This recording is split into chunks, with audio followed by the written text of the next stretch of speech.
नमस्कार अनि स्वागत छ। यो भिडियोमा चाहिँ नेपाल स्टक एक्सचेन्जमा चाहिँ आफूले कुनै पनि सेयरहरू खरिद बिक्री गर्नु पर्यो भने ब्रोकर कम्पनीहरूसँग आफ्नो रजिस्ट्रेसन कसरी गर्ने त्यो देखाउन गइरहेको छु। आशा छ यो भिडियो यहाँहरूलाई पनि सहयोगी हुनेछ। सबैभन्दा पहिले यदि यहाँले आफ्नो सेयरहरू छ हो कुनै पनि कम्पनीको आफूले सेयरहरू छ, त्यो सेयरहरू चाहिँ हामीले नेपालीमा जुन दलाल भन्छौँ ब्रोकरहरू कम्पनी मार्फत चाहिँ अनलाइनबाट बेच्ने र खरिद गर्ने प्रक्रियाका लागि चाहिँ अनलाइनमा चाहिँ आफ्नो रजिस्ट्रेसन गराउनु पर्ने हुन्छ। कुनै पनि ब्रोकर कम्पनीमा चाहिँ आफ्नो चाहिँ डिटेल्सहरूलाई पहिले रजिस्ट्रेसन गराउनु पर्ने हुन्छ। त्यसपछि मात्रै तपाईँले चाहिँ त्यसलाई चाहिँ खरिद बिक्री गर्न सक्नुहुन्छ। त्यसैले पहिलो काम भनेको रजिस्ट्रेसन हो। यो भिडियोमा तपाईँले आफ्नो Nepal stock exchange trade management सिस्टममा चाहिँ ब्रोकरहरूमा चाहिँ आफ्नो नाम रजिस्ट्रेसन कसरी गर्ने त्यो जान्नुहुनेछ। त्यसका लागि चाहिँ सबैभन्दा पहिला चाहिँ ब्रोकर कम्पनी छान्नुपर्ने हुन्छ। ब्रोकर कम्पनीमा चाहिँ आफ्नो डिटेल्सहरूको चाहिँ रजिस्ट्रेसन गर्नुपर्ने हुन्छ। त्यो रजिस्ट्रेसन गर्नका लागि यहाँहरूले चाहिँ जानुपर्ने छ Nepal stock exchange trade management सिस्टमको अनलाइन, त्यो अनलाइनमा गएर अनि यहाँले चाहिँ इन्ट्री गर्नुपर्ने छ हो। त्यसका लागि चाहिँ मैले यहाँ उदाहरणको लागि चाहिँ एउटा ब्रोकर कम्पनी जुन चाहिँ यहाँ देख्न सक्नुहुन्छ, यो ब्रोकर कम्पनीको उदाहरणको लागि त्यो ब्रोकर कम्पनीको चाहिँ अनलाइन रजिस्ट्रेसन फर्म चाहिँ रजिस्ट्रेसन गर्दैछु। अब त्यो रजिस्ट्रेसन कसरी गर्ने यहाँ देखाउन चाहन्छु हो। त्यसका लागि यहाँले सबैभन्दा पहिला जानुपर्ने छ nepsetms.com.np हो। यहाँ देख्न सक्नुहुन्छ कुनै पनि ब्रोकर कम्पनीको टिएमएस र ब्रोकर कम्पनीको नाम अनि .nepsetms.com.np हाल्नुपर्ने हुन्छ। जस्तो म यहाँ नयाँ पनि मैले यहाँ एउटा हालिराखेको छु, त्यसैले त्यो देखाएँ र नयाँ पनि हाल्न सकिन्छ। जस्तो यहाँ TMS 52 को सट्टा चाहिँ यहाँले सपोज 25 TMS 21 राख्न पनि सक्नुहुन्छ। .nepse nepsetms.com.np यति हाल्नुभयो भने अब यो 21 नम्बर ब्रोकरको चाहिँ रजिस्ट्रेसन फर्म चाहिँ खोल्छ हो।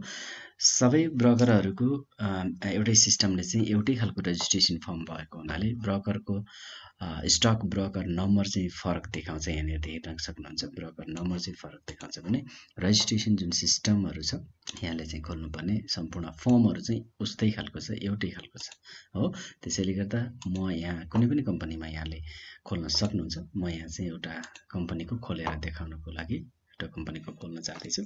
त्यसका लागि चाहिँ यहाँ यस डिटेलहरू भर्नुपर्ने हुन्छ। यो इन्टरफेस, यो जुन लगइन यहाँले चाहिँ वेबसाइटको एड्रेस हालिसकेपछि लगइन गर्नका लागि चाहिँ यो इन्टरफेस खुल्छ, ओपन हुन्छ। त्यो इन्टरफेस खोलिसकेपछि सबैभन्दा तल जान सक्नुहुन्छ तपाईँले। सबैभन्दा तल गएर न्यू रजिस्ट्रेसनमा क्लिक गर्ने।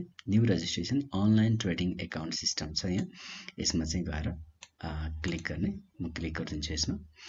अब यति क्लिक गरेपछि चाहिँ यहाँनिर 5वटा स्टेपहरू छ। यो 5वटा स्टेपहरूको चाहिँ डिटेल इन्फर्मेसन यहाँले भर्नुपर्ने हुन्छ। त्यसका लागि पहिलो छ जेनरल डिटेल्स, दोस्रो छ एड्रेस डिटेल्स, तेस्रो छ ब्याङ्क डिटेल्स, चौथो छ डिपोजिटरी डिटेल्स र पाँचौँ छ डकुमेन्ट्स अपलोड। यानि कि यहाँसँग चाहिँ आफ्नो जेनरल डिटेल्स पनि नाम, ठेगानाहरू, नामको सम्बन्धी चाहिँ डेट अफ बर्थहरू लगायतका जेनरल डिटेल्स चाहियो भने यहाँको ठेगाना कहाँ हो, ठेगाना चाहियो। अनि त्यसपछि डिम्याट फर्म, अनि त्यसपछि डिम्याट भएको ब्याङ्क चाहिँ कुन हो त्यो ब्याङ्कको पनि डिटेल्स चाहियो हो। त्यसपछि त्यो ब्याङ्कको डिटेल भइसँगै त्यो एसोसिएटेड ब्याङ्कको चाहिँ डिपोजिटरी डिटेल्स चाहिँ को हो त, मतलब सेयर चाहिँ डिपोजिट कहाँ छ त तपाईँको, अथवा डिम्याट गरेको चाहिँ कहाँ छ त हो, त्यो डिम्याट गरेको कम्पनीको डिटेल्स। र आफ्टर अल फाइनल्ली चाहिँ तपाईँको केही डकुमेन्ट्सहरू, नागरिकता लगायतका फोटोहरू, यस्ता डकुमेन्ट्सहरू चाहिँ चाहिन्छ। यो 5वटा स्टेपको सम्पूर्ण डिटेल इन्फर्मेसन यहाँ दिइसकेपछि अनि तपाईँको रजिस्ट्रेसन प्रोसेसमा जान्छ। त्यसका लागि चाहिँ क्लाइन्ट टाइप भर्नुपर्ने हुन्छ। यहाँ 3वटा टाइप छ, कर्पोरेट, इन्डिभिजुअल, म्युचुअल फन्ड, कुन टाइपको भर्ने हो। अनलाइनमा चाहिँ मेम्बर ब्रान्च चाहिँ यदि त्यो यो ब्रोकर कम्पनीको चाहिँ ब्रान्च छ भने त्यो कुन चाहिँ ब्रान्च हो यो भर्नुपर्ने हुन्छ। तपाईँको आफ्नो मोबाइल नम्बर हाल्नुपर्ने हुन्छ, प्यान नम्बर चाहिन्छ अनिवार्य र इमेल एड्रेस चाहिँ चाहिन्छ। यति भइसकेपछि जेनरल डिटेल्स पुरा हुन्छ। यो डिटेल अब मैले भरिसकेँ। यो डिटेल भरिसकेपछि चाहिँ अब नेक्स्टमा क्लिक गरिदिन्छु। नेक्स्ट क्लिक गरेपछि अब आयो इन्डिभिजुअल डिटेल्समा जेनरल डिटेल्स पछि इन्डिभिजुअल डिटेल्स आयो। इन्डिभिजुअलको डिटेल्स भनेको चाहिँ नेम, मिडल नेम यदि छ भने लास्ट नेम अनिवार्य, जुन रातो लगाएको छ यो अनिवार्य भर्नुपर्ने हुन्छ। त्यसमा डेट अफ बर्थ चाहियो, जेन्डर, फादर्स नेम बाउको नाम, मदर्स नेम आमाको नाम, grandfathers name, then is NRN भनेको नन रेसिडेन्सियल नेप्लिज, गैर आवासीय नेपाली हो कि होइन, भने होइन। इज माइनर हो, होइन भने हो भने हो, यस, होइन भने नो। नेसनालिटी नेपाली हुनेछ पक्कै पनि। सिटिजनसिप नम्बर कति हो यहाँ हालिदिने। सिटिजनसिप इस्युड प्लेस कहाँबाट इस्यु भयो र इस्यु डेट यहाँ हालिदिने। म्यारिटल स्टेटस के हो, फाइनेन्सियल डिटेल्स चाहिँ यहाँनिर भर्नुपर्ने हुन्छ।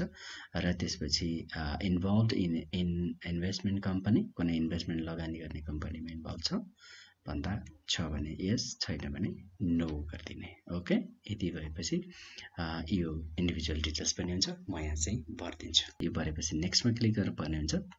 म यहाँ यो पहिला भरिसक्छु, उदाहरणको लागि एउटा भर्छु र त्यसपछि नेक्स्ट क्लिक गर्छु।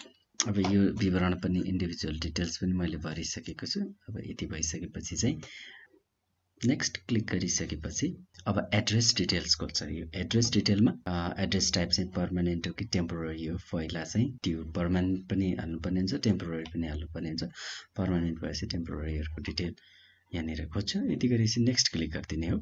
एड्रेसको विवरण भरिसकेपछि यसलाई पनि पुनः म नेक्स्ट क्लिक गरिदिन्छु, फेरि नेक्स्ट क्लिक गरिदिने। र अब चाहिँ ब्याङ्क डिटेल्स चाहिन्छ। कुन ब्याङ्कमा चाहिँ यहाँहरूको डिटेल्स छ, ब्याङ्कहरूको चाहिँ खाता कहाँनिर छ, यो ब्याङ्कहरूको ब्रान्च कहाँ हो र एकाउन्ट टाइप के हो, एकाउन्ट नम्बर के हो, त्यो डिटेल्स चाहिँ यहाँ दिनुपर्ने हुन्छ। म यो पनि डिटेल्सलाई भरेपछि त्यसपछि यसलाई नेक्स्ट गर्नुपर्ने हुन्छ। अब यो भरिसकेको छ, यो विवरणहरू यहाँ मैले भरिसकेँ र यसलाई चाहिँ नेक्स्ट गरिदिन्छु। ब्याङ्क डिटेल्स पनि भइसक्यो। अब डिपोजिटरी डिटेल्स चाहिँ यहाँनिर भर्नुपर्ने हुन्छ। आफूले डिपोजिट गर्ने, यानि कि डिपोजिटरी डिटेल्सको मतलब चाहिँ आइडेन्टिटी बेनिफिसियरी यहाँ भनेको छ depository details, beneficiary owners identity number. अब डिपोजिटरी डिटेल्स अब यहाँ भरेर नेक्स्टलाई क्लिक गर्नुपर्ने हुन्छ। त्यो डिपोजिटरी डिटेल्स भनेको चाहिँ हाम्रो डिम्याट खाता कहाँ छ, त्यो डिम्याट खाताको चाहिँ विवरण चाहिँ यहाँनिर भरेर नेक्स्ट क्लिक गरिदिने। यो विवरण पनि भरिदिइसकेपछि म नेक्स्ट क्लिक गरिदिन्छु। नेक्स्ट क्लिक गरेँ। अब चाहिँ हामीलाई डकुमेन्ट अपलोड्स सेक्सनमा आइपुग्यो। डकुमेन्ट्स अपलोड्समा चाहिँ हामीसँग डिम्याट एकाउन्ट कन्फर्मेसन लेटर चाहिने रहेछ। यसलाई अपलोड गर्नुपर्ने हुन्छ। Should be in JPG format. Okay, यसलाई स्क्यान गरेर हाल्नुपर्ने हुन्छ। फोटो अपलोड, एउटा फोटो हाल्नु पर्यो, सिटिजनसिप सर्टिफिकेट हाल्नु पर्यो र प्यान नम्बरको चाहिँ स्क्यान कपी चाहिँ यहाँनिर हालेर सबमिट एप्लिकेसन गरेपछि यो प्रोसेसमा गइहाल्छ। अब यो डकुमेन्ट अपलोड सेक्सनमा गएर यो डकुमेन्ट अपलोड सेक्सनले मागेका जति केही कुराहरू छन् यहाँनिर 4वटा कुराहरू मागेको छ। डिपेन्ड account confirmation letter, photo, citizenship certificate र प्यान नम्बर। यो सबैको चाहिँ फोटो अथवा फोटो खिचेको चाहिँ हुनुपर्छ। त्यसलाई अपलोड गरेपछि अनि हामी सबमिट एप्लिकेसन प्रोसेसमा जान्छौँ। यो सबमिट एप्लिकेसन गरेपछि तपाईँको प्रोसेस सबैले एप्लिकेसन सबमिट हुन्छ र तपाईँको रेजिस्ट्रेसन नम्बर र यानि कि पासवर्ड र रेजिस्ट्रेसन युजर नेम र पासवर्ड चाहिँ तपाईँलाई अभाइलेबल हुन्छ। त्यो सेन्ड गर्छ इमेल थ्रु। त्यसपछि तपाईँले त्यसैलाई आधारित भएर सेयरहरूको खरिद बिक्री गर्नका लागि यसलाई प्रयोग गर्न सक्नुहुन्छ। म यहाँ केही भरेर देखाइदिन्छु। अपलोडमा क्लिक गर्छु म र मेरो डकुमेन्टहरूलाई चाहिँ अपलोड गरिदिन्छु। यसरी यो सबै डकुमेन्टहरू मैले भरिदिइसकेको छु। यो सकिसकेपछि अब सबमिट एप्लिकेसनमा चाहिँ क्लिक गरिदिने। ओके, अब यहाँनिर केही युजर एग्रिमेन्टहरू छन्। यसमा चाहिँ अरू केही गर्नु पर्दैन। यो लेखिएका कुरालाई आई अग्री मा चाहिँ टिक लगाउनु पर्ने हुन्छ। I agree to terms and conditions. यो टिक नलगाए तपाईँको प्रोसेस हुँदैन। त्यसरी यो पढ्नुहोस्, राम्रो हुन्छ। अदरवाइज नपढ्नु भयो भने पनि यसलाई चाहिँ टिक लगाउनै पर्ने हुन्छ। यसलाई चाहिँ अब प्रोसिडमा चाहिँ क्लिक गरिदिने बित्तिकै यो अगाडि रेजिस्ट्रेसन प्रोसेसमा चाहिँ जान्छ। Client dealer creation application, creating new application, please confirm भन्छ। यसलाई चाहिँ जब कन्फर्म हुनु पर्यो। यसमा सबमिट भनेको छ। एनीवे सबमिटमा क्लिक गर्ने बित्तिकै यो चाहिँ ओके भइदिन्छ। ओके, यसरी चाहिँ तपाईले आफ्नो कुनै पनि सेयरहरू खरिद बिक्री गर्नका लागि ब्रोकरसँग चाहिँ रेजिस्ट्रेसन गर्ने प्रोसेस चाहिँ यो हो। ब्रोकरसँग कुनै पनि सेयर यसरी कुनै पनि सेयरहरू यदि यहाँले अनलाइनबाट खरिद बिक्री गर्नका लागि चाहिँ ब्रोकरहरूलाई सिलेक्सन गर्ने र त्यो ब्रोकरहरूमा चाहिँ डिटेल्स न्यू रेजिस्ट्रेसनको लागि चाहिँ डिटेल रेजिस्ट्रेसन गर्ने प्रक्रिया चाहिँ यो हो। यसरी नै कुनै पनि ब्रोकरकोमा चाहिँ यहाँले आफ्नो डिटेल्सहरू र आफ्नो चाहिँ रेजिस्ट्रेसन गराउन सक्नुहुन्छ।